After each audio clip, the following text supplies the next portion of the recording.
I love playing real people, especially if they're alive, you know, because I can draw upon them. I chose acting, in fact, because I'm fascinated about what makes people tick. She is it's the most gifted actor that I think I've ever worked with. I mean, she was 11 and I did the screen test with her, and she had the accent down and just perfect, and I thought it was two girls. You know, I was playing bad boys and stuff like that. Went to cocaine school, and then I started. Went to cocaine school? Yeah, I graduated cocaine school. And, where's cocaine school at? Well, it's rehab. I mean, you got separated from one of your kids, and you never even think about to check up on them. And along comes Parent Trap, and you know, it's just kind of changed everything. Get an Oscar because who cares about that? Says the guy who never won an Oscar. You know, you have these words on a page and stuff like that, but you're all there trying to create something out of nothing. You are a repository of really useless information. Welcome back to Scene Stealers, where we talk about our favorite scenes with our favorite actors. Today, we have Golden Globe nominated, Emmy nominated, SAG nominated, movie icon, cinema icon at the 2024 CinemaCon, Dennis Quaid and Peaches. And Peaches. Thank you so much for your time. This is, thanks, this is a man. genuine Glad honor. to be here. Thank you very much. You bet. We are here. We're talking about Netflix's War Machine, which is out right now. You play Sergeant Major, I believe they call you, Sheridan. Yeah. Sir Major, yeah. Sir Major. Yeah. Okay, I apologize. And this is your fourth military role, which kind of surprised me a bit. Yeah, what were the other three? I guess The Right Stuff. Right Stuff, we'll get there, of course. Yeah. Midway. And Enemy of Mine? Enemy Mine, yeah, I guess that could be a future military fighter pilot in space type of thing, yeah. So it surprises me a bit. I would have seen you as more of a military role. Just you've played so many. Yeah, I don't know why roles, they haven't asked me to do more. They're fun to do. Do you have any kind of role that you're still seeking? Like a role or a line or some kind of something that you're still chasing? Not really. I've gotten to play so many things, and I just let them find me, you know? Tried not to typecast myself, which means like, you know, changing your haircut every once in a while, basically. You've done a hell of a job with that. Thanks, man. Yeah. Still got it, too. You're on set with this. You're with Alan Ritchson, who's up and coming star. He's a major star. Star of Reacher, really good, star of man. Fast and Furious. He's in tons of things. Yeah. But he is a younger guy. Is there something that when you work with a younger guy, that you're hoping to impart on them from the business? I didn't have to impart anything on this guy. You know, he just knows his stuff. Yeah, he does. And he's a really great star. He really does. He really owns the screen. He does. When he's on it. And the movie is kind of, you know, to me, in the time that it's made too, is sort of like Rambo maybe back in the day. I saw it as patriotic. It's about brotherhood, and you know, only it's humans versus aliens. Right. I kind of saw it as a bit of Lone Survivor meets Predator a little bit, where there was, you know, the brothers trying to get out and get safe and all that. I think it does come from a comic book. Oh, does it? Yeah. Oh, I didn't realize that. Yeah. Excellent.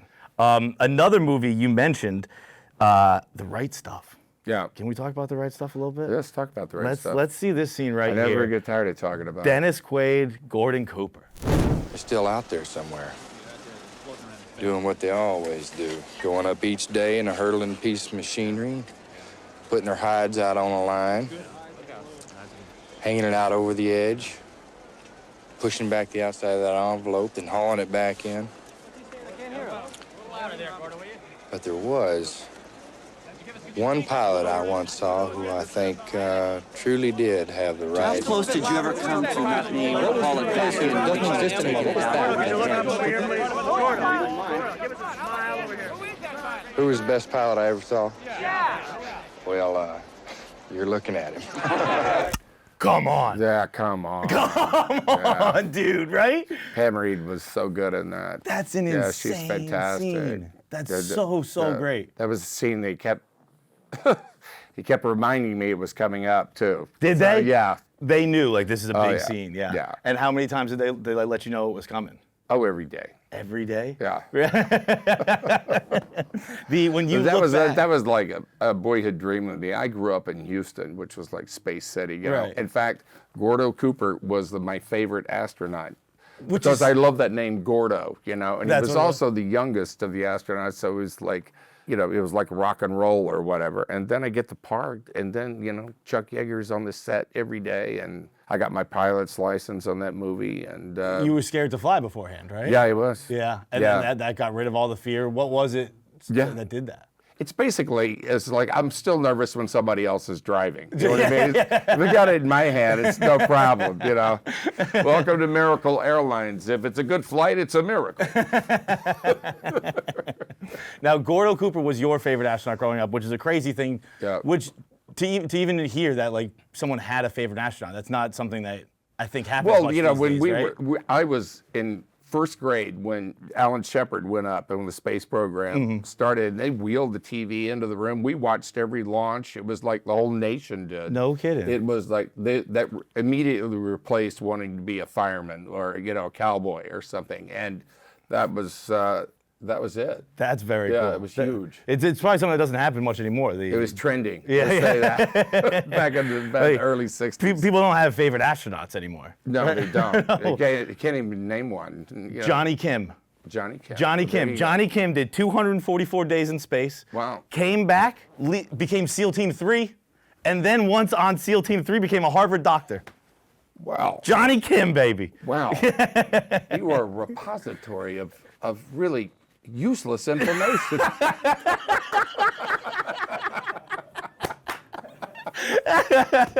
I'm astounded, really. Thank you. Kudos. Hopefully one day I'm asked to play Johnny Kim. I don't think I will be, but we'll see. Now you said this is one of your favorite films you've ever made. I think you spent 9 months on set. Yeah, I didn't want it to end. Right, and you got to meet Gordon Cooper twice. Gordon Cooper, actually, I sought him out, and turned out he lived 3 miles from me. No way. He's basically how I got my pilot's license, too, because he turned me on to a flight instructor from there. And you got your pilot's license from the Mercury 7? Come on. yeah, well, it was my flight instructor. He was actually 4 years younger than aviation itself at the time. So I figured, Bud Wallen, where you can solo if you want to, but you don't have to. 4 years younger than aviation. Yeah, So was that a Wright brother treat? You fly around and you do, touch and goes like that, and then he, with him helping you, and then, we finally on one of them he says, pull over, gets out of the airplane, says, been nice knowing you, and then you take off and you get around midfield, and that's the first time you look around in the airplane like there's nobody there. No way. Have you ever had a dream of flying? No, never. I don't dream. Very odd. You don't? No, it's odd. Yeah, you do. But it's like that. It's this total heavenly, eerie feeling. And can you imagine being some of the guys who were part of the test pilot program with the right stuff, where I think it was 62 pilots in 36 weeks passed, right? Yeah. 1 in 4 chance of dying. Yeah. And then you got to hang out with those people. You got to meet Gordon Cooper, who was your hero. Yeah. Right? I think you said you met him twice. Well, Before filming? Before Filming. filming. Several Right, times. of course. We hung out. He was just basically told me his story, and he actually went around with me when we did publicity for the movie. No, yeah. I saw Yeah. that. I saw an interview with you two Yeah. on, I think it was Dallas Morning News, when you were meeting Gordon Cooper, and the first 2 times you met him before you played the role.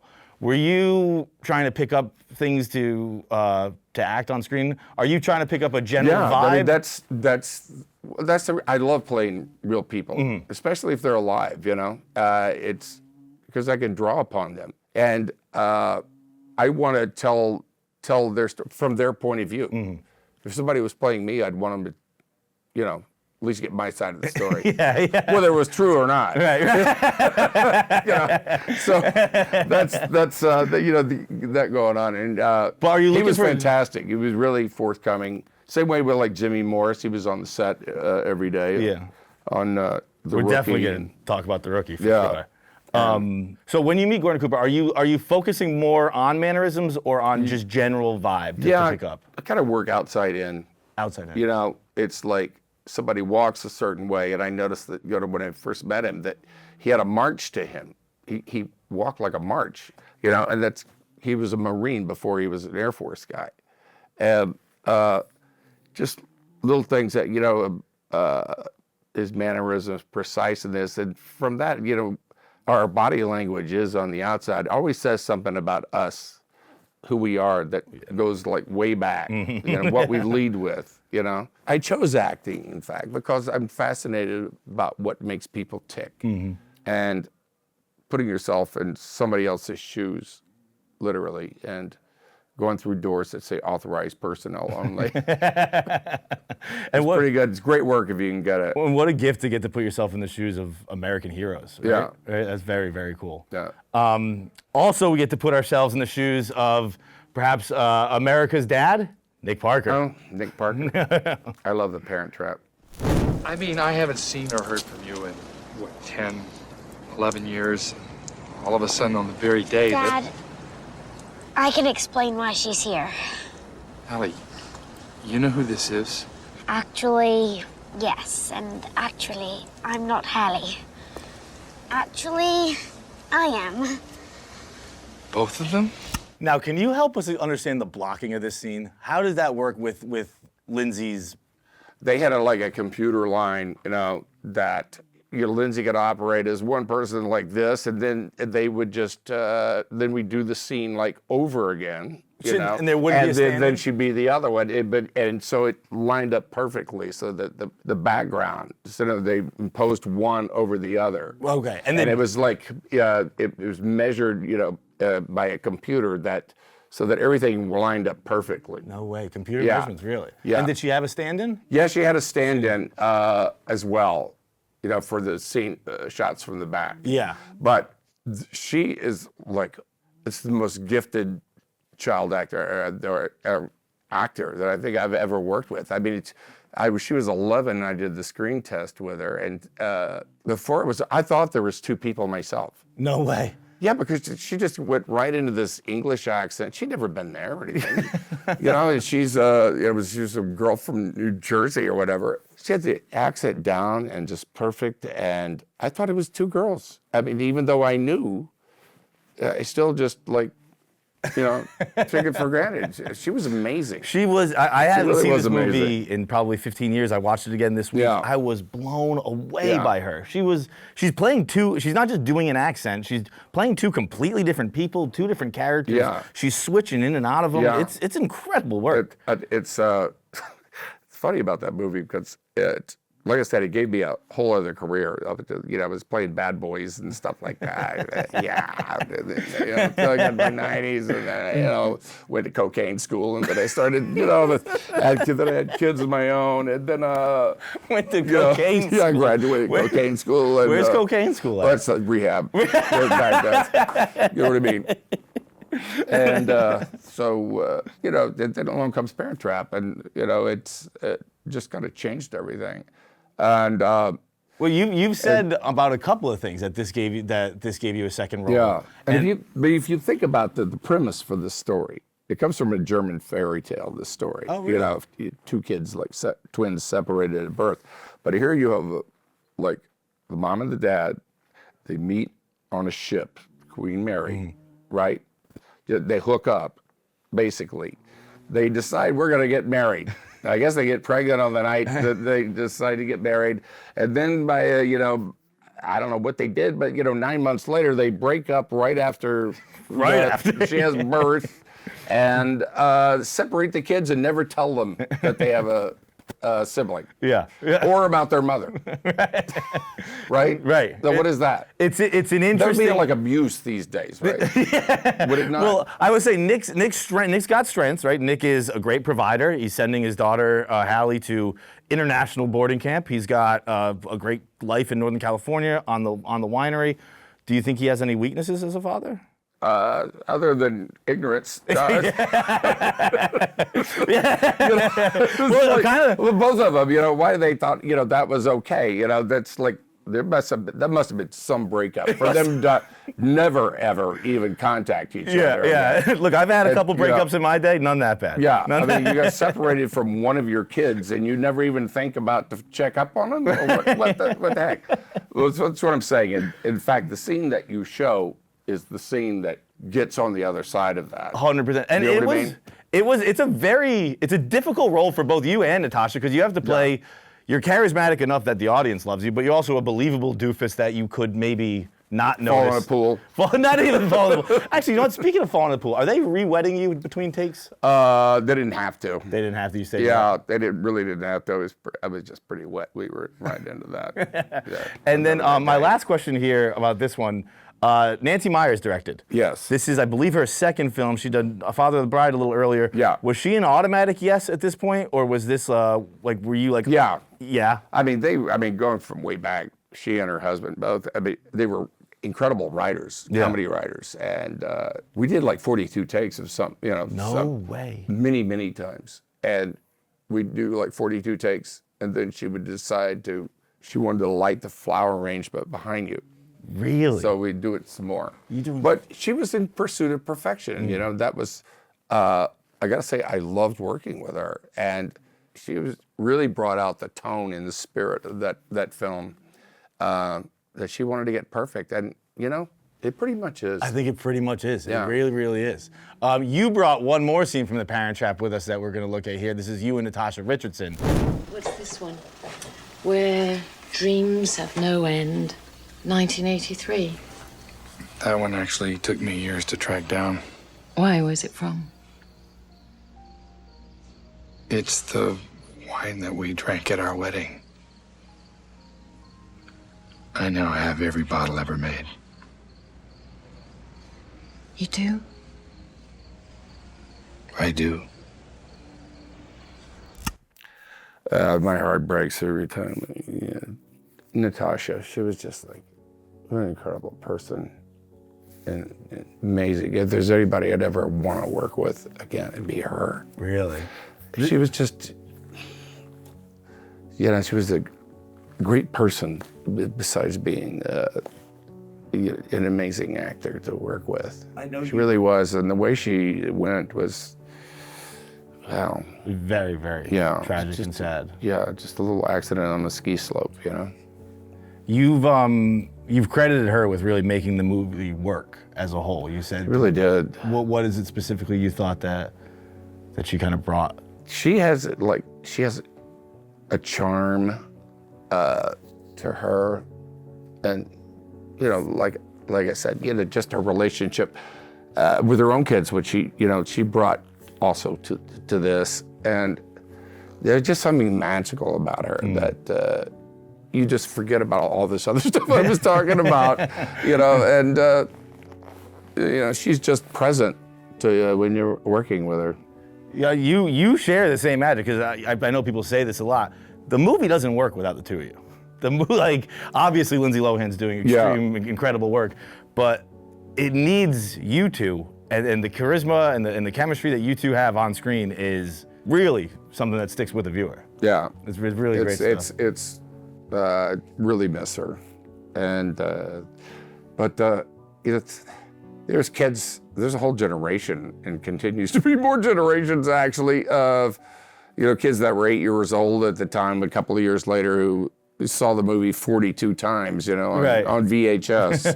And they went to DVDs with it, and then I had their kids, rented it with their kids now, and watch it 42 times. So it's turned out to be, probably the most watched film I think of anything I've ever done. Of all your career, you think so? I mean, you went back on Dancing with the Stars. Was that last year, a couple months ago? Yeah. You did with Meredith, right? With I'm sorry, what's Meredith's name? Elaine. Elaine. Yeah. Can I say something? The online trend, I guess, of justice for Meredith. Yeah. I don't agree with that. You don't. I think Meredith's bad. You're on the other side of that issue. She's calling her friends saying she's sending the girls to Timbuktu in Switzerland. That's true. That's not a nice person. Well, that's her point of view. And then up next we got The Substance. Oh yeah, I love this. We air in 2 weeks, so let's get to work. I'm gonna let you organize the rest with my assistant, Isabella?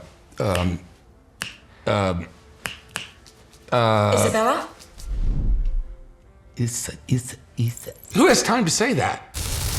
We're gonna make you Cindy. It's shorter. It's better. Come on, dude. I mean, just the suits alone is like worth it. Were you involved in the wardrobe choices? No. Cora Lee was did absolutely everything. You see those drapes in the back? Yes. She was responsible for that too. No way. Everything. Top There's to not a bottom. thing in that frame that she was the director, Courtney Fauché, was not personally responsible No for. kidding, wow. Yeah, but she's like Stanley Kubrick and Sam Peckinpah put together. That's what I would describe. No way. Yeah, Coralie What as are a her- director. What about Kubrick, do you think? Well, Kubrick in the sense that she's like obsessed with everything, you know, in that shot, and the angles is like the camera would be like right here for a lot of that stuff, and an auteur in that way, and attention to detail, and then there's so much blood. That's the Sam Peckinpah part that comes in. So that final scene, obviously, the last, I think, 20 minutes roughly or so of the movie, you're just getting blood dumped on you. Yeah. What is that shooting day like? Well, that was actually not true. That was about 10 shooting days. Actually. No way. Yeah. 10 shooting days? That whole thing was like took about 10 days. 10 them spraying you with a fire hose of blood? Yeah, and then you had Margaret or Demi, and that that whatever get up that was, which was pretty amazing. Demi is nominated for an Oscar for this. Yeah, Is that something you notice on set? I just knew it. You knew right away? I said you're definitely going to get nominated No kidding. for this. Really? I mean, it was just so obvious. I mean, because of what we were doing, I could just tell. It is so raw And I knew I vulnerable, wouldn't. right? And then you're just mentioning Coralie, you called her an auteur, and that funnily reminded me that Margaret Qualley is on the cover of Vanity Fair this month. She talks about how much she likes working with auteur directors and how she made that choice in her career, that she's going to work with the Coens, with Yorgos, with Tarantino. Did you ever have points of your career, or are you currently in them, where you're making choices to work with certain directors or on certain projects? Or you're making wishes. Let's put Wishes. it that way. Yeah. You know, we all wanted to do that, and still wanted to do that. There used to be kind of a pantheon that were like working at the same time, like in the 70s and in the 80s. Scorsese and Coppola, Sidney Pollack, and I mean, you can go on and on, about auteur directors in the 70s, and that's everybody aspired to. I mean, they were household names too at the same time. Now it's kind of an inside thing. Inside baseball? Yeah. No. Inside baseball. Yeah. Well, speaking of baseball, let's get to our final scene here from The Rookie. Dennis Quaid, Brian Cox, Jimmy Morris, and Big Jim Morris. Your grandfather once told me it was okay to think about what you want to do until it was time to start doing what you were meant to do. That may not be what you wanted to hear. I mean, did you notice he has kind of a Scottish accent? I did catch that. Yeah, but you don't care. This is like Texas, and you don't care. He's such an incredible actor that you just don't care. But Brian Cox is amazing. He's a legend. But when you don't say anything, and it's fucking amazing. Yeah, it's beautiful. That's John Lee Hancock, who is just he lets things breathe and stays there for the awkwardness of it all, and so you could feel the subtext that's going on. That was a beautiful movie to make, man. You said this was another kind of like turning point for me as well, and it was 2001 we made this film. I think it came out in 2002. Right. This and Far From Heaven came out like within 4 months of each other. But you do that. You are just such an insane working actor. You currently have, it's March 2026. You have 2 movies out this year. You got 6, I believe, in production, post-production, and development. That's working. I'm enjoying it a lot, even more than I did back then, too. How come you're enjoying it more these days? Because I'm just doing the stuff that I'm not trying to get anywhere. Yeah. I'm not trying to to get an Oscar, because who cares about that, says the guy who never won an Oscar. And I'm not trying to be anything. I'm just doing the stuff that I love to do. That's the best, I really enjoy it. And even more so, I got more fire in my belly now than I did back then. You got more fire to play Anything in particular? Anything? We were just talking about everything I do. Hell yeah. Yeah. That's awesome. Yeah. And you feel that fire every day on set, every time? Yeah. And the sort of like, I love to come in and like make something out of nothing. Because that's what you're doing every day is you have these words on a page and stuff like that, but you're trying to, what they call magic or whatever, but just, trying to convey something that you don't really even fully realize what it is.